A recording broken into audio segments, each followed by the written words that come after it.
Hello there, you're watching Nightline. I'm Anita Wu. News making the headlines. King urges Malaysians to put aside differences and stay united.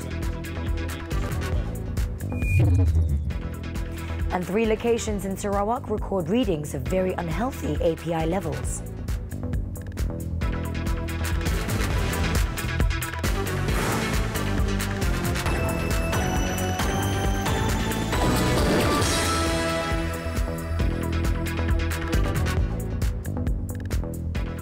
Our headlining story, Yang di-Pertuan Agong Al-Sultan Abdullah Riayatuddin Al-Mustafa Billah Shah has called on Malaysians to stand tall as a nation that transcends all differences to create lasting unity and togetherness. In his royal address in conjunction with his official birthday celebrations on Monday, His Majesty said that to create such an atmosphere, the people and leaders at all levels should not just do nothing and yet dream of achieving success. On the contrary, the King said concerted efforts should be taken to break down elements that would hinder unity. Hakikatnya bukan suatu yang mudah untuk kita mengurus kepelbagaian dan perbezaan yang wujud dalam sebuah negara.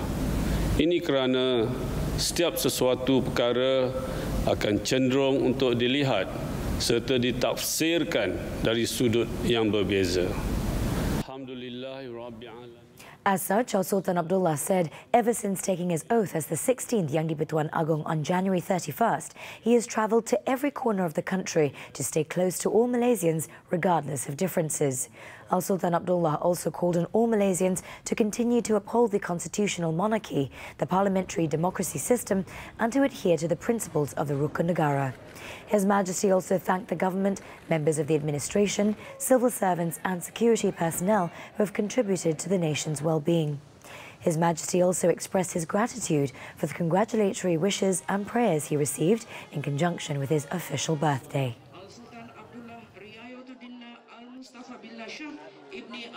Saya berada di Indonesia, dipaham dalam masa terdekat.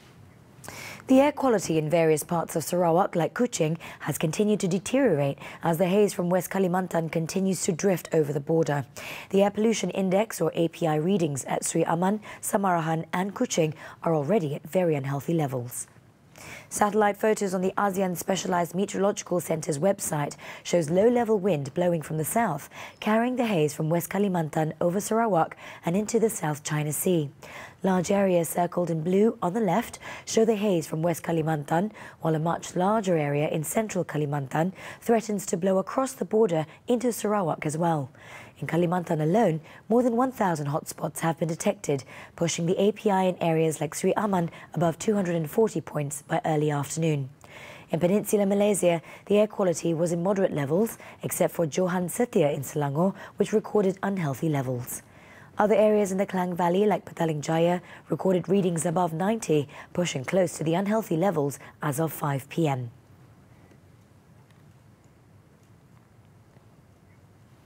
Meanwhile, the Education Ministry is monitoring the haze situation closely in Sarawak, which is affecting students sitting for the UPSR examination. Its Minister, Dr. Mazli Malik, said students' health remains the Ministry's top priority, as 8 areas in the state recorded unhealthy levels of air quality. Speaking to the media in Pasir Gudang, Johor on Sunday, Mazli said any new decisions on the UPSR exam status in the affected areas would be made soon. Bagi pihak Jabatan Pendidikan Negeri Sarawak, mereka akan mengikuti SOP yang ada. Jadi kita menantikan mereka yang berada di lapangan lah untuk memberikan sebarang maklum bala dan sebarang perkembangan terkini. Sebab kita kat Kuala Lumpur, kita tunggu pada mereka. It was reported that 9 areas, including 8 in Sarawak, were flagged as having worrying API levels. Authorities said face masks have been handed over to the State Education Department for distribution to students in haze-affected Sri Aman, Kuching, Samarahan and Serian, as the UPSR exams would go on as scheduled under strict supervision by the school and exam invigilators despite the haze. A total of 40,448 students are sitting for the UPSR in the state, with the mathematics and science papers scheduled for September 10th to 12th. Speaking on another matter, Dr. Musli said the Education Ministry is enhancing the concept of e-learning by introducing a teaching method to schools using video recordings by selected teachers. He said several platforms are being developed before the new method is implemented in 2020. Inilah hala tuju kita ke depan, iaitu kita ingin meningkatkan konsep e-learning dan kita ingin memastikan supaya guru-guru yang berbakat, guru-guru terbaik ini, mereka bukan mengajar di kelas mereka saja, tetapi boleh dikongsikan satu Malaysia. During Tun Dr. Mahathir Mohamad's visit to the Ritsumakan Elementary School in Kyoto, Japan on Saturday, the Prime Minister had reportedly said that the teaching method of using recorded lessons would be shared with other schools to benefit their students and teachers.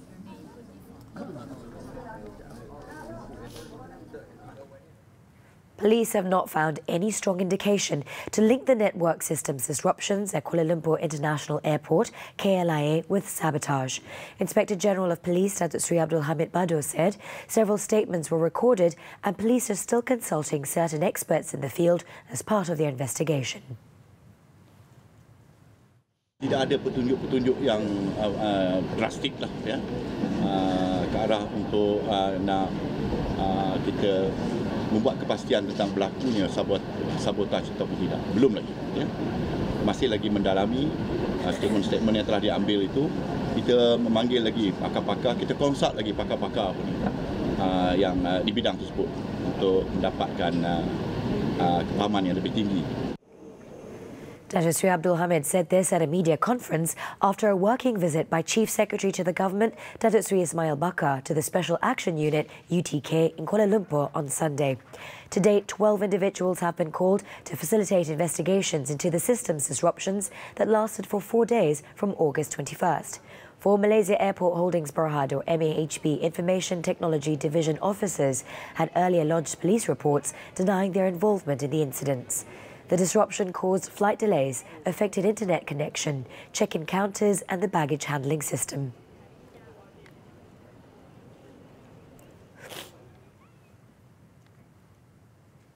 Meanwhile, when asked on the sex video probe implicating a minister, Datuk Sri Abdul Hamid said Bukit Aman will take the necessary actions to conclude the investigation as soon as possible.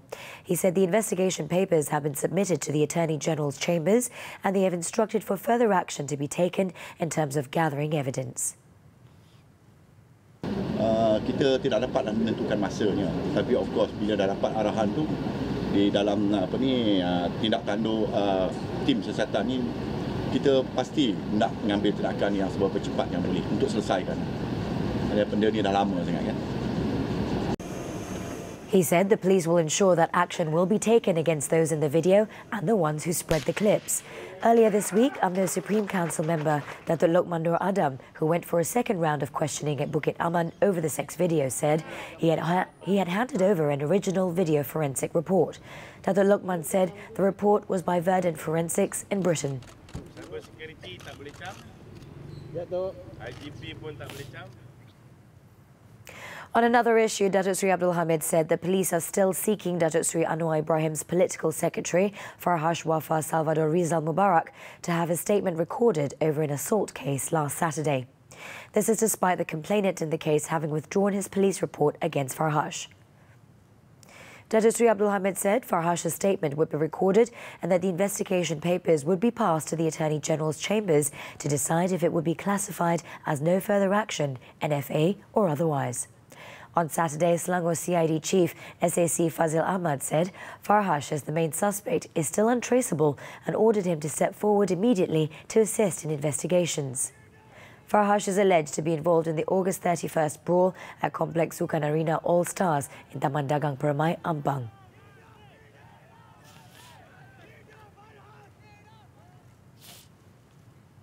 Human Resources Minister M. Kulasegaran is expected to be summoned by the police next week over alleged defamation against controversial preacher Dr. Zakir Naik. According to the Bukit Aman Criminal Investigation Department, Kulasegaran is among 5 individuals to be called in. Its chief, Dato' Hussein Muhammad, said this is crucial in completing the investigation papers to be submitted to the Attorney General's chambers, HEC, for further action. Dr. Zakir had previously lodged a police report against the 5 individuals for allegedly making defamatory statements against him. On the preacher's controversial statements during a talk in Kelantan, Dato' Hussein said the investigation papers have been forwarded to the AGC.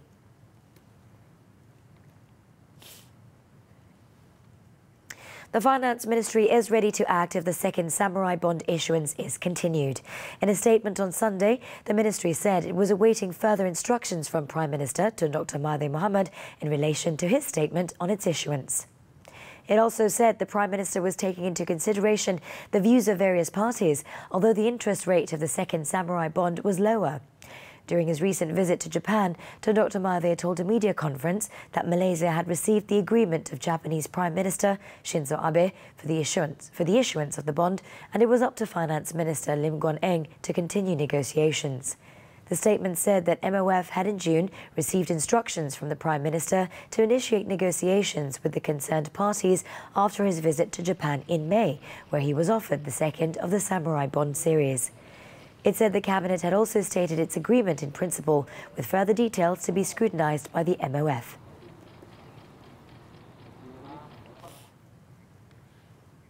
The Health Ministry will be tabling a new bill on the usage of tobacco, vape, e-cigarettes and shisha by March 2020 in Parliament. Its Minister, Dr. Zulkifli Ahmad, said the Ministry is now in the final phase of study to formulate the bill, which will be more comprehensive to handle various current issues. The Ministry is almost at the end of the discussions with the Attorney-General and is hopeful of tabling it in Parliament in the first quarter of next year. Deputy Health Minister Dr. Lee Boon Chye is heading the special committee to look into vaping and shisha. The committee comprises officials from the Framework Convention on Tobacco Control and Ministries of Health, as well as Domestic Trade and Consumerism.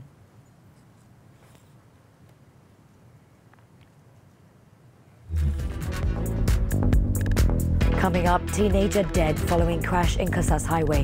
The details next. Stay tuned.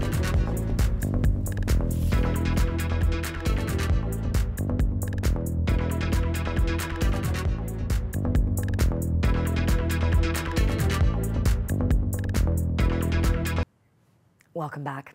The Royal Malaysian Air Force, RMAF, is in discussion to upgrade its fleet of aging Russian Sukhoi and MiG fighter planes with newer models. Defence Minister Muhammad Sabu said discussions and studies are currently being carried out to assess the feasibility of procuring new aircraft from Russia. Prime Minister Tun Dr. Mahathir Mohamad recently said that Malaysia is studying Russia's offer to take back the previously delivered MiG fighters and replace them with new MiG-35s. He said that while the jets are old and may not be performing at their best level, money is a great concern in discussions on acquiring replacements. Tun Dr. Mahathir said spending money on expensive fighter planes is unproductive, as Malaysia is not at war with anyone. He added that the country does not spend too much on defence, but will seriously consider Russia's offer in order to ensure that the nation's defence forces are operating at a high level.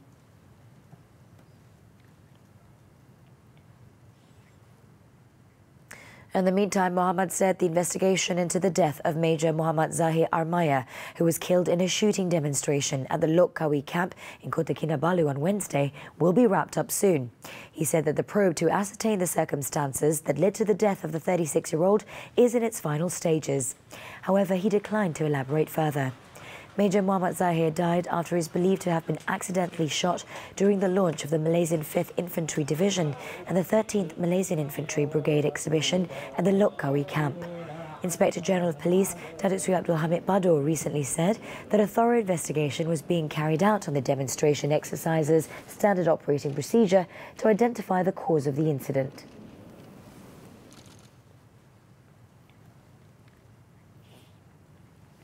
In Selangor, a teenager was killed while 4 others were injured after the motorcycles they were riding on crashed at the Shah Alam Expressway early Sunday morning.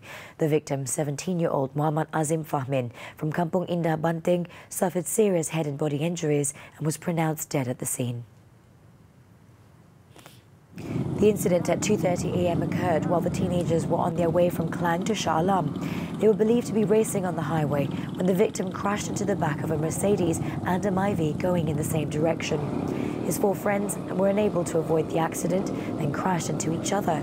They suffered minor head and body injuries and were taken to the Tengku Ampuan Rahimah Hospital in Klang for treatment, along with the victim for autopsy. Those who witnessed the incident have been urged to come forward to assist police in their investigation into the case.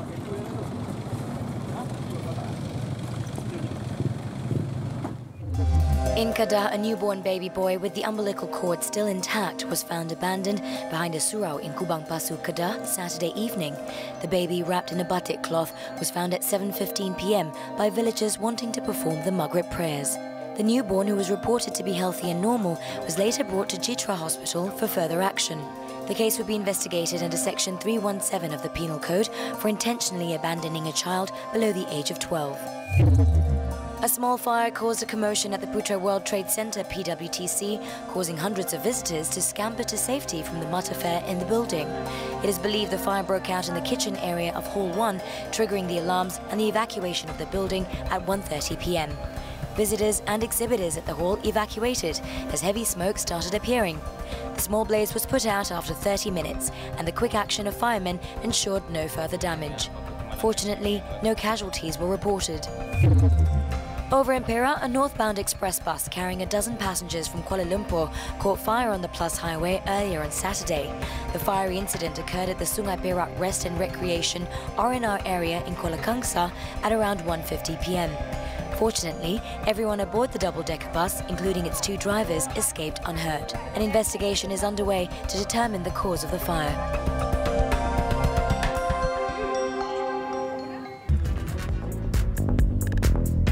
Next on Nightline, Tokyo braces for monster typhoon. Stay tuned.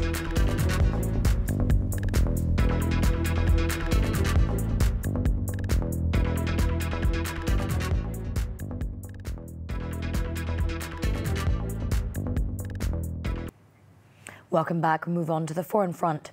A strong typhoon that could bring historic winds and rain is poised to make a direct hit on Tokyo as authorities warned of high waves, landslides and flooding.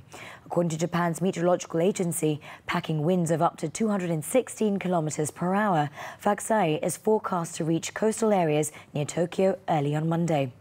At the moment, Faxai is churning near Hachijojima Island, south of Tokyo in the Pacific, travelling northwest at a speed of 30 kilometers and is already producing high waves. The storm was already affecting transportation in the region as operators cancelled some Shinkansen bullet train services and ferries. Some 30 flights will also be grounded later in the day, and some coastal highways were closed in Kanagawa, west of Tokyo, due to the storm.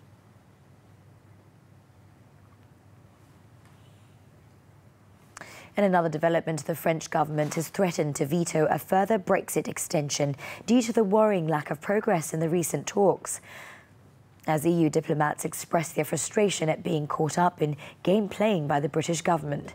In a sign of rising exasperation, the French Foreign Minister, Jean-Yves Le Drian, highlighted the lack of realistic proposals being put forward by Downing Street as an alternative to the Irish backstop. When asked if an extension beyond 31st October was possible, Le Drian said the EU's patience was waning. The Ben bill, due to receive royal assent this week, would extend the UK's membership until 31st January 2020. EU sources, however, have said that there is no evidence the British government is even working on concrete proposals to strike a Brexit deal. The latest resignations from the government, recent reports of sham negotiations and constant election talk have all contributed to the impression that the government is not serious about finding an agreement. By this surrender bill, which would lead to more.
Right after this break, Nordabita Sabri qualifies for 2020 Tokyo Olympics. Stay tuned.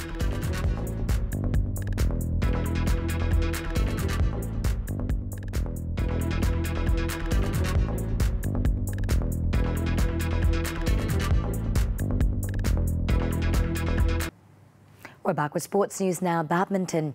Go Shim Tan Wee Kyung staged a superb comeback by saving 5 match points to beat South Korea's Choi So-gyu Seo Song-jae to clinch the Taiwan Open title on Sunday.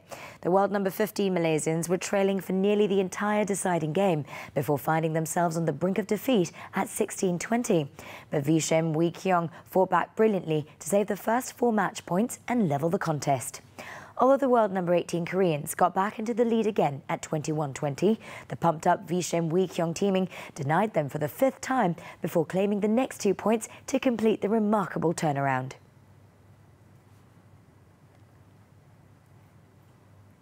Moving on to diving. As expected, national diver Nordabita Sabri has qualified for the 2020 Tokyo Olympics after she clinched the women's 3-metre springboard individual gold medal at the Asian Diving Cup 2019 on Sunday. The 20-year-old stunned the judges with the impressive dives to collect a total of 313.85 points to finish first in the 5-round event, while compatriot Lo Jia-yi took the silver after accumulating 223.45 points. Indonesia's Linadini Yasmin secured bronze. Tokyo will be the second Olympic appearance for Nordabita, the 4th Malaysian diver to qualify after Pandalela Rinong, Leong Man Yi and Wendy. Her Olympic debut was in Rio 2016 after she took the gold in women's 10-metre platform individual at the Asian Diving Cup in Bukit Jalil the year before.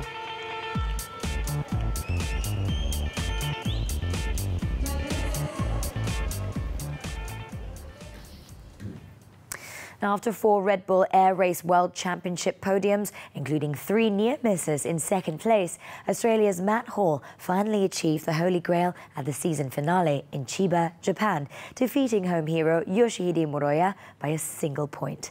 Let's have a look as we wrap Nightline this time around. With that, I'm Anita Wu. Thank you and have a